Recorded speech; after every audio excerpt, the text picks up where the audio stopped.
Friends, एक बार फिर आपका स्वागत है। आज का जो पहला टॉपिक लिया है अपन ने वो India ban China several Chinese applications. ठीक है। ये टॉपिक 2021 और 22 के समय बहुत ज़्यादा लेटेस्ट था। तो इसको अपन वापस से एक बार टॉपिक को देखते हैं क्योंकि ये एक दो बार पूछा गया है। तो इंडिया ने क्या किया है, कुछ चाइनीज ऐप्स को बैन किया है सिक्योरिटी पर्पस के कारण। तो उसी पे अपन देखते हैं। तो पहली लाइन है, India ban several Chinese application. India ने जो है सेवरल मतलब दो से ज़्यादा चाइनीज एप्लीकेशंस को बैन किया है। कौन सा टेंस है? Past simple. इंडिया ने क्या किया है? दो से ज़्यादा मतलब काफ़ी सेवरल जो चाइनीज एप्लीकेशंस है उनको बैन किया है। ये है पास्ट सिंपल टेंस, उनको बैन किया था। Mainly due to national security and data privacy concerns. Mainly ज़्यादातर ड्यू टू क्या कारण, उसका जो नेशनल सिक्योरिटी है और अपनी जो आपका डेटा है उसकी प्राइवेसी को लेके। मतलब अगर मान लीजिए कोई भी चाइनीज एप्लीकेशन यहाँ पे यूज़ कर रहा है, आप यूज़ कर रहे हैं, मान लीजिए आप तो चलिए मान लीजिए एक स्टूडेंट है। अगर कोई डिफेंस का पर्सन यूज़ कर रहा है तो वो इस वक्त कहाँ है, वो क्या कर रहा है, उसकी क्या एक्टिविटी है, ये सब ट्रैक किया जा सकता है। तो इसलिए एक तो प्राइवेसी कंसर्न को लेके, नेशनल सिक्योरिटी के कारण ये जो है ये स्टेप लिया गया था। The decision was taken specially after border clashes between India and China in 2020। The decision was taken, ठीक है, डिसीजन लिया गया था आफ्टर बॉर्डर क्लैश इंडिया और चाइना के बीच 2020 में बॉर्डर को लेके। एक बार आपने देखा होगा गलवान वैली में भारत और चाइना की जो सेना है वो आमने सामने आ गई थी और भारत से भी काफ़ी सैनिक शहीद हुए थे, लेकिन उससे बहुत ज़्यादा चाइनीज सैनिक एक्चुअली बिना गोली चलाए।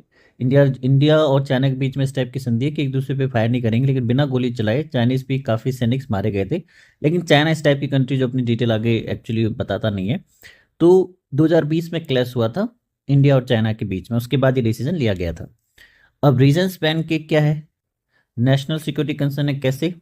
The Indian government said that these apps posed risk to user data privacy and could be used for surveillance. मतलब वही बात है जो मैंने आपको बताया कि इंडियन गवर्नमेंट हमें क्या बताया था कि एक तो हम किसी की भी प्राइवेसी को लेके कंसर्न है और ये हमारे मतलब सर्वेलेंस कर सकता है, कौन कहाँ पर है, कौन किस वक्त क्या कर रहा है, वो इस वक्त क्या सोच रहा है। इवन यहाँ तक भी आजकल ऐसी एप्लीकेशन है कि जो अपन सोचते हैं अपन नेट पे सर्च कर लेते हैं। तो इन सबको लेके बंद किया गया था। दूसरा, data privacy issues. Many apps were accused of collecting excessive data and sending it to servers in China. Many जो एप्लीकेशन पे क्या इल्ज़ाम लगे थे कि वो डेटा अपना एक्सेसिव डेटा लेता है और उनको सर्वर पे भेज देता है जो कि चाइना में है। ठीक है। अब the move came after the Galwan valley clash between Indian Chinese forces in July. ठीक है। Increasing local apps part of the Atmanirbhar Bharat initiative to boost Indian tech companies. क्या हुआ? देखिए ओवरऑल क्या पॉइंट है यहाँ पे, बाकी जो आपके पॉइंट है वो भी आप इस पे कमेंट कर सकते हैं नीचे वीडियो के नीचे। तो ओवरऑल एक तो नेशनल सिक्योरिटी को लेके और डेटा प्राइवेसी को लेके 2020 में जो इंडिया चाइना के बीच में क्लैश हुआ था बॉर्डर पे, उसके बाद ये बंद किया गया था, डिसीजन लिया गया था कि एप्लीकेशन को बैन किया जाए। और रीज़न क्या है? डेटा प्राइवेसी को लेके, नेशनल सिक्योरिटी को लेके। और इससे क्या होगा, जो भारत में जो छोटे छोटे एप्लीकेशन जो सर्वाइव नहीं कर पा रही इतनी बड़ी चाइनीज एप्लीकेशंस के आगे, उनको भी स्पेस मिलेगा, लोग उनको भी डाउनलोड करेंगे और उनको भी यूज़ करेंगे। तो ये मोटे मोटे पॉइंट है। 1 मिनट का ही वहाँ पे टाइम मिलना है आपको, वैसे भी 10 सेकंड, 10 से 12-15 सेकंड तो आप इंट्रोडक्शन में ले लेंगे। इतना बहुत मैटर है। अगर आप इसमें से 30% भी बोल देंगे तो आपका सिलेक्शन हो जाएगा। तो इन पॉइंट को अच्छे से देख लेना, आपके कुछ पॉइंट उस पर कमेंट करना। चलिए नेक्स्ट टॉपिक देखते हैं। नेक्स्ट टॉपिक है, ये काफ़ी सदाबहार टाइप टॉपिक है, डेमोक्रेसी वर्सेस डिक्टेटरशिप। मतलब लोकतंत्र के खिलाफ, लोकतंत्र और जो एक तंत्र होता है जिसमें डिक्टेटरशिप होती है, जिसमें आप लोग वोट नहीं देते हैं। ठीक है। अब देखिए क्या है, democracy versus dictatorship is a classic debate in political system. ये बहुत ही अच्छी डिबेट है एक पॉलिटिकल सिस्टम में। Each having its own advantages and disadvantage. हर एक के पास अपने फायदे हैं खुद के और नुकसान हैं।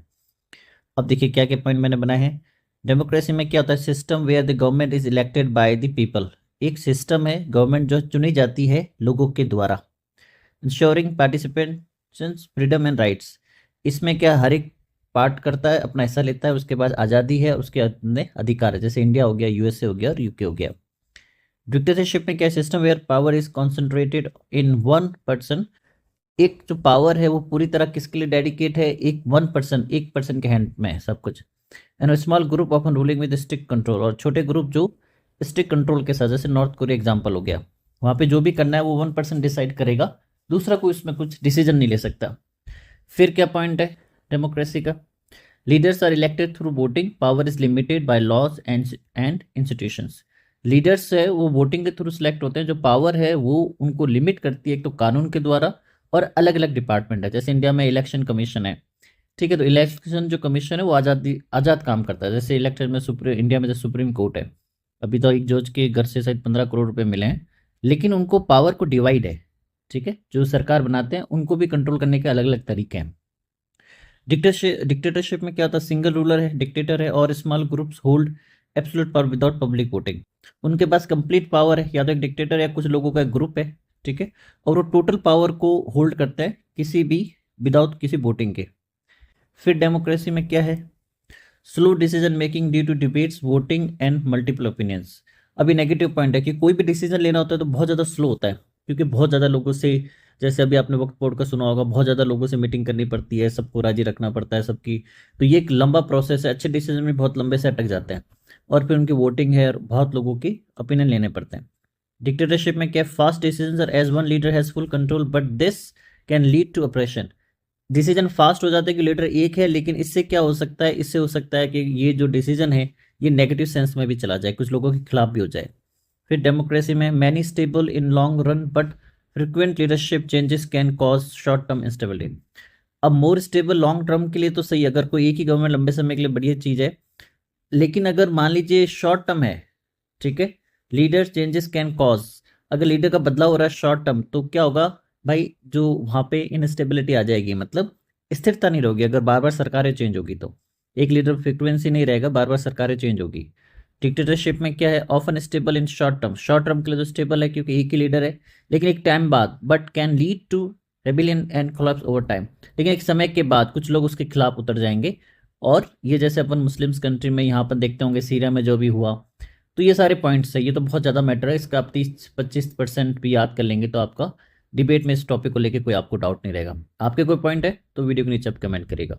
चलिए नेक्स्ट टॉपिक लेते हैं। नेक्स्ट जो टॉपिक है ये काफ़ी इंपॉर्टेंट है, एआई का बहुत चल रहा है, ठीक है, एआई का बहुत ही ज़्यादा अभी चल रहा है, क्योंकि एआई की जो डिबेट है ये पिछले 1-1.5 साल से बहुत ज़्यादा हाईलाइट हो रखी है। अब एआई के क्या फ़ायदे हैं, मैंने फ़ायदे नुकसान को अलग अलग लिया है। Efficiency automation, AI can perform repetitive task faster with fewer errors. AI तो क्या है, एक एक्चुअली प्रोग्रामिंग टाइप है, जो एक ही टास्क जिसमें दिमाग नहीं लगाना, रिपीट करना है उसी टास्क को बार बार, तो फास्टर कर सकता है बिना गलतियों के, बहुत ही कम गलतियों के। 24/7 availability, unlike humans AI does not need rest making it ideal for customer service. जैसे मान लीजिए आपके पास एयरटेल के जियो की सिम है, आप रात को 2 बजे उनको कॉल कर लीजिए, दिन में 1 बजे कर लीजिए, किसी वक्त भी कॉल कर लीजिए, तो एक लड़की या लड़की की आवाज़ गूंजती रहेगी और वो आपको इरिटेट करेगी। हालांकि ये अभी भी बहुत कुछ इसमें होना है, क्योंकि वो सिर्फ टाइम पास, आप कॉल करते हैं, आपकी प्रॉब्लम सुनने के लिए कोई नहीं है, कभी ये दबाइए कभी वो दबाइए, फिर ऑटोमेटिक सोल्यूशन आते रहते हैं। लेकिन इससे क्या होता है कि भाई ये जो है इंसान नहीं है, तो 24/7 काम कर सकता है, ठीक है, रेस्ट की जरूरत नहीं है। बहुत से ऐसे प्रोग्राम्स हैं जहाँ पे इसका यूज़ लिया जाता है।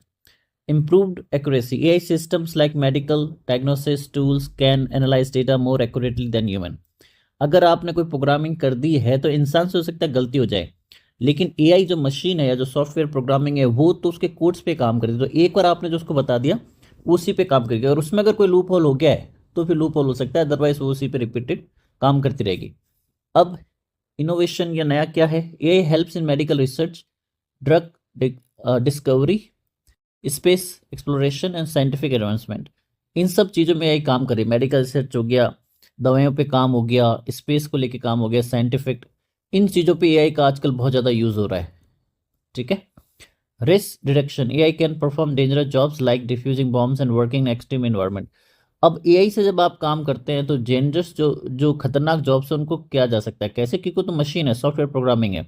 अगर कहीं पे बॉम्ब को डिसम्यूज या डिफ्यूज़ करना है या ऐसे इन्वायरमेंट पे काम करना है, जैसे मान लीजिए कहीं पे बम रखा हुआ है, अगर आप उसको रोबोटिक तरह से हटाना चाहते हैं, तो अगर कुछ ब्लास्ट भी होता है तो मशीन जाएगी, इंसान नहीं जाएगा। तो ऐसे टास्क जो इंसान के, जैसे अब आप देखते हैं इस टाइप के ड्रोन आ गए, ठीक है, एआई प्रोग्रामिंग के साथ, जो सीधा एक्चुअली अटैक कर सकते हैं दुश्मनों पे, तो ऐसा आ गया जिसमें जान का रिस्क जीरो है। और इस टाइप के जो डेंजर प्रोग्राम है जिनको ईजिली अपन कंडक्ट कर सकते हैं बिना किसी की जान गंवाए। कॉस्ट सेविंग्स भी है, कैसे, businesses save money by reducing labour cost and increasing efficiency. जहाँ पे लेबर कॉस्ट बहुत ज़्यादा होती है वहाँ पे ये रिड्यूस कर देता है, क्योंकि ये रिपीटिव काम करता है। तो एक तो रिस्क काम किया जा सकते हैं, पैसा बचाया जा सकता है, नई नई चीज़ें ढूंढी जा सकती है, एक्यूरेसी अच्छी है क्योंकि मशीन है, हर वक्त अपन यूज़ कर सकते हैं, और ऑटोमेशन है। ठीक है, अब नुकसान क्या है एआई के?